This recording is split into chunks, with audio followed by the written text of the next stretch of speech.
Hi, my name is Christopher Malcolm, and welcome to Movable Canvas, where we talk about the movies and what makes the difference between a good movie and a great film. On this channel, usually I like to talk about classic movies. Classic being movies that I've watched again and again and again and have kind of stood the test of time. But like many of you, I fell in love with the movies by actually going to the movies. Not that I don't enjoy streaming Filmstruck or Netflix or anything in search of something great to watch.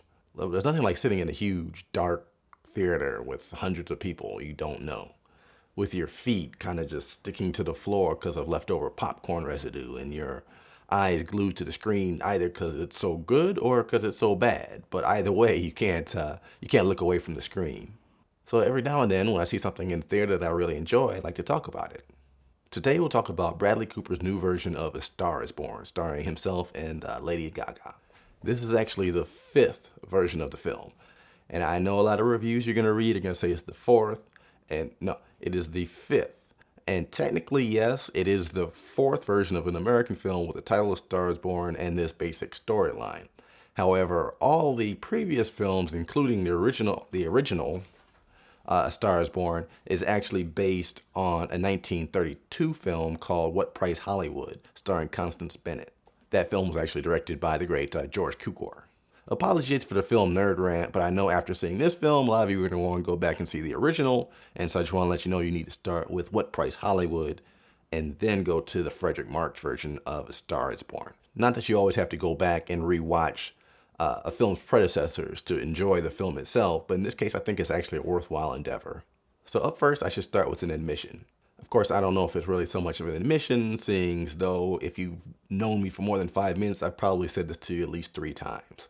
I hate remakes. I'm a firm believer that a big part of artistry is originality. Coming up with your own ideas, coming up with your own concepts, coming up with the thing that's inside you that's driving this story. Great art is highly personal. It's about the artist as much as it is about, anything else. Remakes and their evil cousin sequels are by definition unoriginal. So in that context, any remake is really almost a pre-admission of failure. Their value in the marketplace is driven mainly, if not entirely, by the work of someone else. Either you're remaking a movie that everyone loves and you're just kind of basking in the reflected glow of whatever that was, or you're taking kind of a lesser film and improving on it, but by definition, you're still improving on someone else's ideas. So I admit that every time I hear something's being remade, I have a certain kind of innate distaste for it, just kind of sight unseen. Okay, now for another admission. I really love musicals. For years, I tried to deny this by some kind of misguided notion that musicals weren't manly enough. A couple years ago, I was putting together my top 50 favorite films list. Yes, there's a list.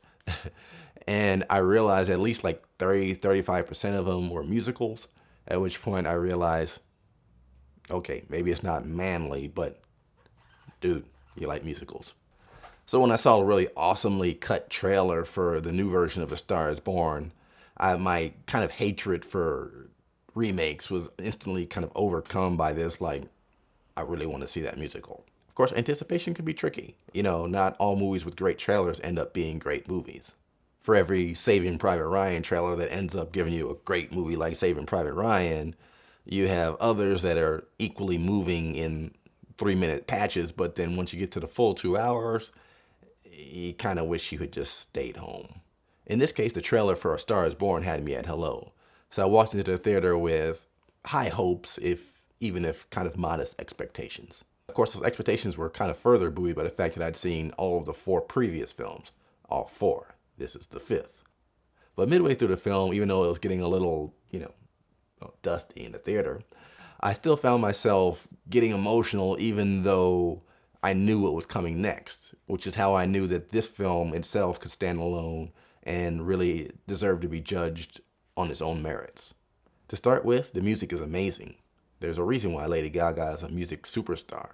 The woman can pretty much just sing her arse off. And Bradley Cooper's role is kind of sneaky tricky in a sense that you have to buy that this guy has enough residual kind of charisma that at his height, you can buy that he would have become a superstar. There's one thing that Bradley Cooper's never lacked, and it's charisma. But I think the main reason why this film is so successful is that it adds just enough backstory to the existing archetypes that it gives kind of the familiar story even more meaning. So speaking of the previous films and kind of putting it into relation to the others, this film is probably closest in kinship to the 1976 Barbra Streisand version. Whereas the original versions were really based in Hollywood, that was the one that really took the story into the world of music. In that same vein, Bradley Cooper's kind of fading superstar is much closer to kind of Chris Christopherson than he would be to Frederick March. And speaking of picking things up from the previous films, one of the really kind of key things that Cooper does in this film is he expands the role of a character that was in the Streisand film, kind of a sidekick character. In this case, in this version, it's played by the excellent Sam Elliott. And kind of expanding that role and giving the two of them, some really great scenes that help not only to further Elliott's character, but also really gives Cooper's character a depth that some of the previous films may have missed, actually, and also helps explain some of the events that take place later in the story, which I won't get into, seeing as though some of you may have not yet seen the film. Continuing on the theme of this film's kinship with the 1976 version, I think Lady Gaga's character also has a lot of things in common with Barbra Streisand. I've always considered Lady Gaga to be kind of like this generation's version of Madonna. Really unique characters, incredibly talented women, driven women, who kind of stand out by being unique. Love or hate Madonna, there's only one Madonna. Love or hate Lady Gaga, there's only one Lady Gaga. And I think both this version and the previous version did a really good job of kind of molding their characters to the actresses playing them. Whereas Barbra Streisand's a very kind of like every woman, working class, crazy talented, great personality. Lady Gaga is, kind of paints herself, Lady Gaga in real life is also kind of, comes out of working class, very ambitious, very talented. And like her character in the movie, she makes it to kind of fame by getting kind of the pop version of her talent out into the marketplace, but that just kind of hides a deep well of artistic reserve where she can do all kinds of different things, which you've seen Lady Gaga do all over over the years, from singing with Tony Bennett to now acting. Having her spirited and earnest character playing against Cooper's kind of really desperation being hidden by a grin, it just makes the chemistry between the two of them just pop off the screen. Despite the fact that the audience can see that this man's kind of on his way down instead of on his way up, you understand why she would fall in love with him.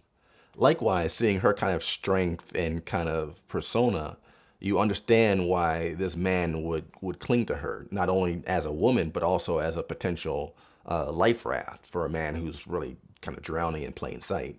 As I walked out of the movie theater, my initial kind of remake repulsion had completely evaporated.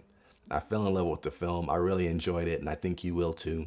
Bradley Cooper's made a really good film, and it deserves all the accolades and what I imagine will probably be a rather robust box office return in its future. So what do you think? Have you seen the film yet? Did you enjoy it? Have you seen the previous films? How do you think it stacks up? I'd love to hear your comments. Just go ahead and put it in the comment section below. And if you enjoy these type of reviews, feel free to hit that subscribe button, as I like to try to put these out at least once a week so we can keep talking about great movies and what makes a good movie into a great film. Thanks, and have a great week.